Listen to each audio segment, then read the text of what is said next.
Salut tout le monde! Alors là, c'est la vidéo, la partie parents-enfants. Donc, pour commencer, ce qu'on va faire, ça s'appelle le joli miroir. Donc, je vais vous montrer un exemple. Moi, je l'ai fait pour mon garçon. Alors, le joli miroir, c'est dans le fond un bricolage quand même assez simple. Ça consiste à prendre une grande feuille et de dessiner votre enfant dessus. Vous pouvez prendre soit une feuille de sa longueur à lui, vous pouvez aller chercher une image au pire sur Internet avec la forme d'un petit garçon ou d'une petite fille. Sinon, vous pouvez prendre seulement sa photo aussi, découper, puis mettre sa photo sur une feuille. Ensuite, dans le fond, il faut créer tout autour, soit du dessin, de la photo, peu importe, les qualités, dans le fond, qu'il a et les aspects positifs de sa personne.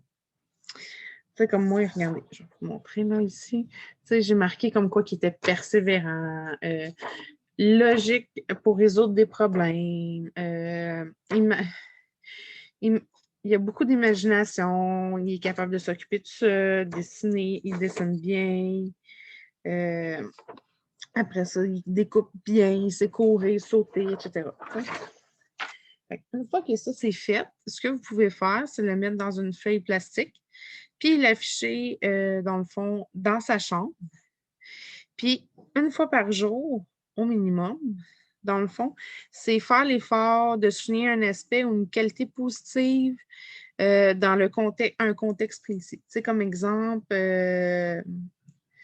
la persévérance. Bon, on a fait, ou l'imaginaire encore, tu sais. On a fait, dans le fond, une maison avec des couvertures et tout. Des fois, ça ne marchait pas, fait qu'il a persévéré dedans. Puis là, il imaginait des fois que c'était un camion. Fait que c'est juste les souligner. Ah, moi, je trouve que, tu sais, comme exemple, dans la routine du dodo, on peut l'introduire. Donc, c'est comme, ah, aujourd'hui, je trouve que tu sais, je te dis souvent que tu as, exemple, la persévérance ou quelque chose de même. Fait que là, on le souligne. Aujourd'hui, je trouve que telle situation, tu as fait vraiment preuve de persévérance, c'est bon. Dans le fond, c'est vraiment le féliciter. Puis pas y aller dans le négatif, toujours dans le positif. Par la suite, ce qu'on peut faire aussi en lien avec les crises de colère. Donc, moi, ce que j'ai fait, ça s'appelle le sac de la colère. Donc, c'est un sac qu'on va prendre, puis qu'à chaque fois que l'enfant a une colère, puis ça, il faut vraiment faire un sac par enfant, pas pour toute la famille, c'est un par personne. Dans le fond, exemple, aujourd'hui, mon jouet s'est cassé, fait que j'étais en colère. Donc, on décide. Pour l'enfant, ça peut être soit de l'écrire, c'est capable d'écrire, ou de le dessiner. Il le chiffonne, puis il le met dans son sac de la colère. On passe. Puis, exemple, une fois par semaine, une fois par mois, on prend le sac, on va jeter le contenu qu'il y a dedans dans la poubelle à l'extérieur. Juste pour montrer que, ça regarde, ça s'en va, merci.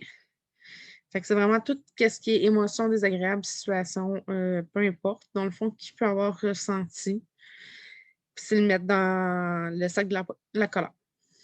Dans le fond, ça peut être un des trucs qu'on utilise lors de la colère. Un sac comme ça, là. Sac à papier, vous le décorez comme vous voulez. Dans le fond, le plus important, c'est marquer son nom. Par la suite, dans le fond, ce qu'on va prendre, c'est si vous avez à la maison des boîtes de chaussures vides ou avec des chaussures, mais que vous n'utilisez plus, ça peut être de différents formats ou pas. Dans le fond, il nous en faut deux. Il faut deux boîtes, puis des choses pour décorer, bien sûr. Fait qu'on appelle ça la boîte des émotions. Dans le fond, on a deux boîtes. On a une boîte pour les émotions positives, puis une boîte pour les émotions négatives. Donc, ça revient un peu aux choses du sac de la colère. Tout ce qui est émotion négative, dans le fond, on le met dans une boîte. Puis, tu sais, on peut décorer les deux boîtes différemment, puis on les laisse toujours à la vue, exemple, dans la cuisine, dans le salon, pour que l'enfant ait toujours accès à ça. Donc, dans le fond, c'est ça. Fait que soit l'enfant fait des dessins ou il demande aux parents de l'écrire. Après ça, exemple, pour une émotion négative, on le chiffonne, on le met dans la boîte. Alors, une fois par semaine, une fois par mois, tout dépendant si vous déterminez avec votre enfant qu'est-ce que vous voulez faire. Vous prenez la boîte, dans le fond, des émotions négatives, pas la boîte.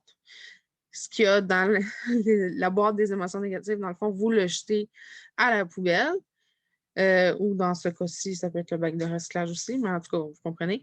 Vous gardez la boîte des émotions négatives. Puis, ce que vous pouvez faire, par exemple, c'est pour la boîte des émotions positives, c'est, dans le fond, quand vous voyez elle est pleine ou quelque chose, ou une fois par semaine, une fois par mois, dans le fond, vous regardez juste pour ramener, dans le fond, le positif, le souvenir positif au lieu de garder tout le temps le négatif. Fait qu'en ramenant toujours des souvenirs positifs, ça va permettre à votre enfant, dans le fond, de voir plus le côté positif que le négatif. Donc, il y a ça aussi. Ce que je vais vous envoyer aussi, dans le fond, ce qu'on a fait, je vais vous montrer. Ça s'appelle la devinette des émotions. Donc, la devinette des émotions consiste, dans le fond, à avoir 1, 2, 3, 4, 5, 6, 7, 8, 9.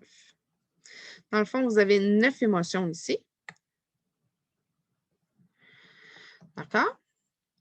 Et dans le fond, je vais vous envoyer les deux documents qui vont ensemble. Vous avez la feuille avec les images ici.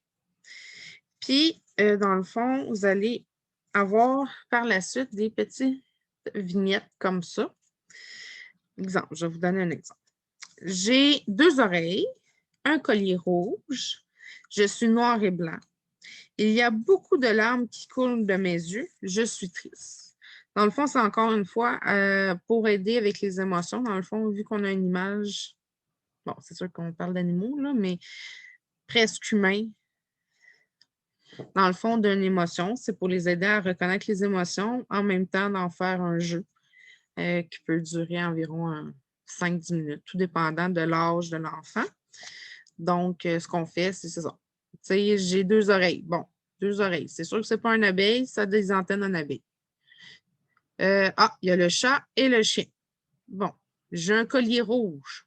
Ah, c'est le chien qui a un collier rouge parce que le chat a un collier mauve. Il y a beaucoup de larmes qui coulent de mes yeux, je suis triste. Alors, selon vous, est-ce que c'est la première, la deuxième ou la troisième? Bon, il y a beaucoup d'eau qui coule de mes yeux, je suis triste, alors on va y aller avec la première. Dans le fond, c'est ça, c'est imprimer la fiche avec les dessins et la fiche avec les devinettes. Puis, votre enfant doit pointer quelle émotion, dans le fond, qu'on décrit. Alors, c'est tout pour aujourd'hui. Donc, on se voit la semaine prochaine. Bye bye!